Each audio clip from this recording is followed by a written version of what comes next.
Buhay na buhay ang mga katutubong laro sa People's Park sa isinagawang Dula Kadayawan sa Davao City ngayong araw. Isa ito sa mga highlights sa Kadayawan Festival. Tampok ang mga laro ng 11 ethnic groups sa lungsod. Isa na rito ang larong aaraw o karang relay ng indigenous people. Kailangang nakapatong ang mga paa sa karang na gawa sa kahoy na magsisilbing paa at magpapabilisan sa pagtakbo. Sa unang tingin, aakalain mong simpleng laro pero kailangan mong aralin ang pagbalanse bago ito makabisado.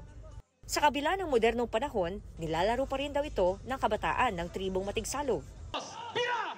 Nagpalakasan naman ang mga lumahok sa bubuntog o tug of war. Palakasan ng braso ang larong ito. Mag-uunahan ang magkabilang grupo sa paghila ng lubid. Ang unang makalampas sa linya, ang siyang mananalo. Nagpabilisan din sila sa pagbayo ng palay o tinatawag na bibinayo. May paunahan din na makagawa ng apoy gamit ang tuyong kawayan o tutarengki kung tawagin. Ang mga grupong Moro naman, nagpabilisan sa pagkudkod ng gata ng nyog na tinatawag na kakurkur. Silang lahat nagkakaisa sa pagpapanatiling buhay ng kanilang kultura at tradisyon sa kabila ng hamon ng modernisasyon.